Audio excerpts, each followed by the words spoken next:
Hello friends, welcome to study bus. हर साल ऐसा होता है कि बहुत सारे कैट एस्पिरेंट्स एक ऐसी मिस्टेक कर देते हैं जिसके बाद वहां से रिकवर करना इम्पॉसिबल हो जाता है। तो आज आपको बताने वाला हूं कि ऐसी क्या मिस्टेक है जो शायद आपने भी करी होगी, एंड अगर नहीं करी तो इसको डेफिनेटली अवॉइड कर देना, एंड अगर करी है तो इस समय क्या उसका करेक्ट वे आउट है, ताकि जो नेक्स्ट डेज आपके पास बचे हुए हैं 40-45 डेज, उसमें आप उसको रेक्टिफाई सही से कर पाओ। तो बहुत ध्यान से वीडियो देख लेना। My name is Saurabh Kothari, let's start. आप में से जो मैक्सिमम एस्पिरेंट्स वो एक गलती करते हैं, वो कहते हैं सर मैं तो ना पिछले 2 महीने से क्वांट पे फोकस कर रहा हूं। मैक्सिमम बच्चा मेरे को ईमेल करता है, टेक्स्ट लिखता है, देन बोलता है सर मैं तो पिछले 2 महीने से क्वांट्स कर रहा था क्योंकि मुझे लगता था मेरा तो क्वांट्स बहुत ज्यादा वीक है और मेरा वर्बल एबिलिटी काफी स्ट्रांग है, मेरा वीआरसी काफी बेटर है और मेरा एलआरडीए तो हो जाएगा। और जब वो मॉक देते हैं तो उनको रियलाइज होता है कि उनके वीआरसी और एलआरडीए में भी नंबर नहीं आए। या फिर आप में से कोई स्टूडेंट ऐसा होगा जो कहेगा सर मैंने वीआरसी में बहुत मेहनत करी है, मैंने अपने 2 मंथ्स लगा दिए क्योंकि मेरा वर्बल बहुत ज्यादा वीक था, क्वांट्स तो मुझे आता है, मैं तो इंजीनियर हूं। लेकिन जब आप मॉक दे रहे हो तो आपको रियलाइज हो रहा है क्वेश्चन अटेम्प्ट नहीं हो पा रहे। काफी सारे लोग बोलते हैं सर मेरा एलआरडीए तो ठीक है, लेकिन जब मॉक लगाते हैं तो उनसे एक भी सेट अटेम्प्ट नहीं होता। तो ये जो मेजर मिस्टेक है जो मैक्सिमम लोग करते हैं, इस मिस्टेक से आपको बचना है। अगर आपने मिस्टेक कर दी है तो अभी तो आपके पास टाइम है 40-45 डेज का, आप इसमें रिकवर कर सकते हो। आप नीचे कमेंट करके जरूर बताना क्या आप में से ऐसे कुछ एक्सपीरियंस रहे हैं जिन्होंने यही ब्लंडर किया कि उन्होंने 2-3 महीने एक पर्टिकुलर सेक्शन पे फोकस किया कि ये सोच के कि वो सेक्शन आपका वीक है, बट जब आपने मॉक लिख के सेक्शनल टेस्ट लिखे तो आपको रियलाइज हुआ अदर सेक्शन में भी आपके मार्क्स नहीं बन पा रहे हैं, एंड अब आपको समझ में नहीं आ रहा कि कहां से स्टार्ट करें। तो आज से आपको क्या चीज करनी है, आपको हर एक एरिया पे फोकस करना है। क्योंकि एक चीज समझो, आप अच्छी इंग्लिश बोलते हो इसका मतलब ये नहीं है कि आप कैट का वीआरसी निकाल लोगे। यहां पे बिल्कुल अलग चीज है, यहां पे इन्फ्रेंस बेस्ड आरसीज है। आपने अरेंजमेंट अच्छे से करा हुआ, इसका मतलब ये नहीं है कि आपको एलआरडीए पूरा आता ही आता है, क्योंकि भाई यहां पे डिफरेंट टाइप के पजल्स होते हैं। आपको गेम्स एंड टूर्नामेंट भी आना चाहिए, data interpretation, quant based LR, critical path, routes and network, हर एक चीज के बारे में अवेयरनेस होनी चाहिए। सिमिलरली ऐसा नहीं है कि आप इंजीनियर हो या फिर आपका 12 में मैथ्स थी तो आपका क्वांट्स अच्छा है, क्योंकि क्वांट के सेक्शन में मैथ्स तो होता ही नहीं है ना। 11-12 वाला मैथ्स थोड़ी होता है, वहां पे तो 8-9-10th वाला मैथ्स होता है, profit and loss, percentages, arithmetic, geometry. अब उसको मिनिमम पॉसिबल टाइम में कैसे आप सॉल्व कर सकते हो अपनी मैक्सिमम एक्यूरेसी के साथ, ये चीज पे आपको काम करना है। तो आपने अगर लास्ट के मंथ्स में किसी एक पर्टिकुलर सेक्शन पे टाइम लगा के अपना टाइम वेस्ट कर भी दिया, तो अभी से आपके पास टाइम है, जो अपकमिंग डेज है उसमें आपको हर एक एरिया पे फोकस करना है। आपको किस तरह से इन चीज को अप्रोच करना है उसका एक बहुत सिंपल तरीका है। अगर मैं बात करूं आपसे वीआरसी की, तो वीआरसी में कंपैरेटिवली टॉपिक्स बहुत कम है। आपके सामने आरसी है, पैरा जंबल्स है, पैरा समरी है, पैरा कंप्लीशन है और ऑड वन आउट है। तो इतने ही टॉपिक्स आपके सामने, फिल इन द ब्लैंक्स और नया टॉपिक ऐड हो गया है। 6-7 टॉपिक के ब्रश अप कर लो, सारे के सारे कॉन्सेप्ट। उसके बाद आप भाई 1 सेक्शनल टेस्ट लगाने करो, एंड कोशिश करा करो भाई हर ऑल्टरनेटिव डे पे एक सेक्शनल टेस्ट वीआरसी का जरूर लगाओ। जहां तक बात है एलआरडीए की, तो एलआरडीए में भी जितने भी कॉन्सेप्ट्स हैं उनके भाई आपने सारे के सारे कॉन्सेप्ट्स को ब्रश अप करो। कुछ क्वेश्चंस हर एक सेट पे प्रैक्टिस कर लो। आप कुछ क्वेश्चन गेम्स एंड टूर्नामेंट के कर लो, कुछ वेन डायग्राम के, कुछ क्रिटिकल पाथ के, ताकि हर एक टॉपिक के साथ आपका एक्सपोजर हो जाए। एंड इसके बाद आपको 2 चीजों पे जरूर काम करना है एलआरडीए का। एक तो आप ऑल्टरनेटिवली सेक्शनल टेस्ट देना स्टार्ट करो, ठीक है, नो मैटर कौन सा सेक्शन कितना स्ट्रांग है, आप ऑल्टरनेटिवली सेक्शनल टेस्ट दो। एंड लास्ट 6 इयर्स के जितने भी स्लॉट हैं, लास्ट 6 इयर्स के जितने भी स्लॉट्स हैं, उसका एक एक क्वेश्चन आपको पीवाईक्यू का करना है, क्योंकि एलआरडीए में बहुत सारे ऐसे क्वेश्चंस होते हैं जो बिल्कुल अलग होते हैं, जो किसी भी टॉपिक से लिंक्ड नहीं होते। एंड जहां तक बात है क्वांट्स की, एक बार ये आपने कॉन्सेप्ट ब्रश अप कर लिए, उसके बाद मेक श्योर करो टॉपिक वाइज टेस्ट जरूर दो, टाइमर वाला।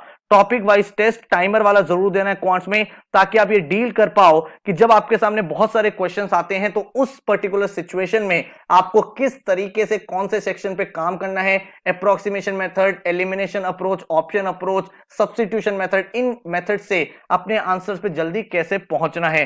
तो इन 3 चीजों पे जरूर काम कर लेना, ये मेरी स्ट्रॉन्ग रिकमेंडेशन है। तीनों सेक्शन पे इस तरह से अगर आप टाइम डिवोट करोगे तो सिलेबस भी पूरा हो जाएगा एंड हर एक सेक्शन आपका स्ट्रॉन्ग होता चला जाएगा। एंड एक चीज जरूर मिस मत करना, वो है मॉक्स। बहुत सारे बच्चे अभी भी पूछ रहे हैं सर क्या हम मॉक देना स्टार्ट कर दें, मेरा सिलेबस खत्म होगा तब मैं मॉक लिखूंगा, मुझे मॉक देने से डर लगता है, मैं मॉक को एनालाइज नहीं कर पाता, मैं डीमोटिवेट हो जाता हूं। भाई एक चीज ध्यान रखना, अगर आपने मॉक्स नहीं लिखे है ना, तो that is going to be huge problem जब आपका एक्चुअल एग्जाम होगा, क्योंकि ना ही आपको स्ट्रेटजी पता होगी कैसे पेपर करना है, आपको वर्बल एबिलिटी से स्टार्ट करना है कि आरसी से करना है, एलआरडीए में कैसे अप्रोच करोगे, क्वांट्स में एबीसी राउंड कैसे लोगे, सब चीजें मिस्टेक होती चली जाएंगी।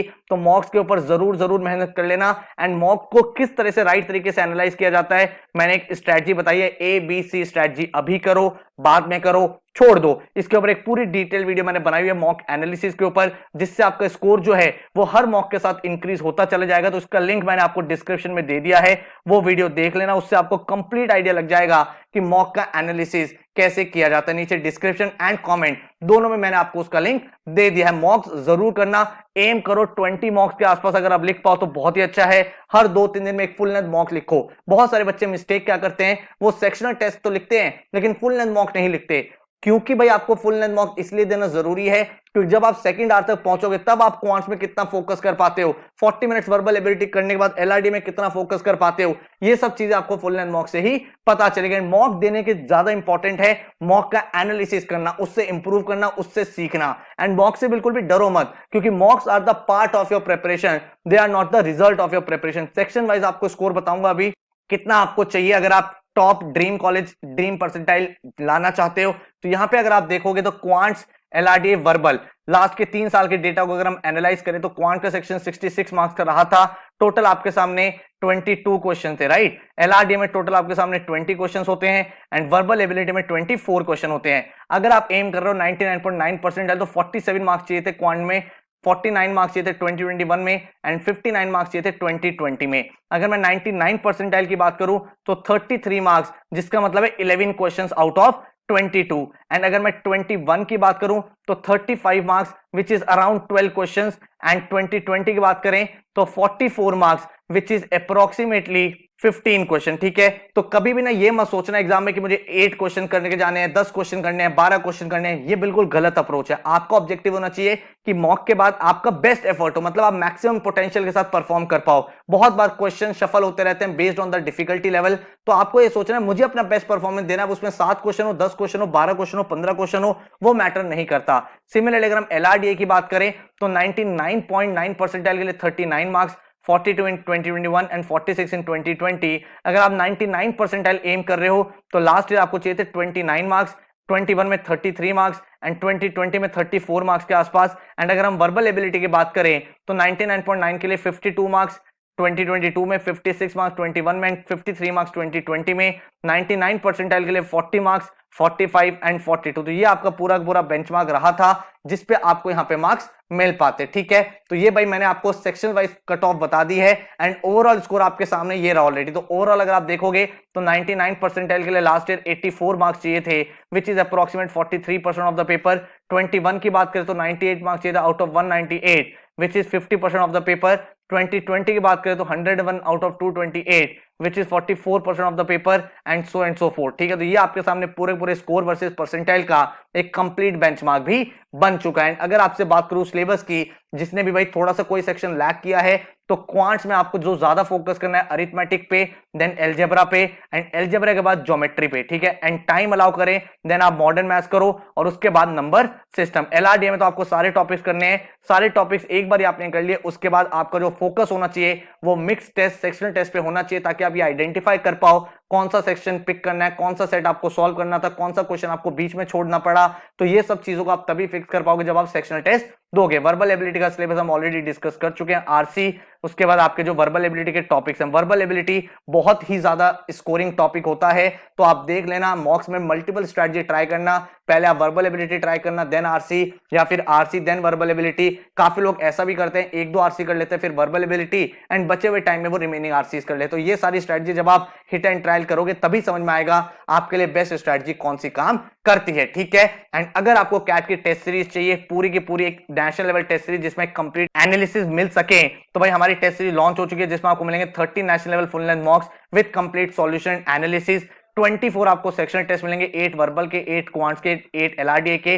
लास्ट के जितने भी पेपर्स रहे हैं लास्ट 6 इयर्स के सारे स्लॉट ये आपको मॉक की फॉर्म में एडिशनल मिल जाएंगे।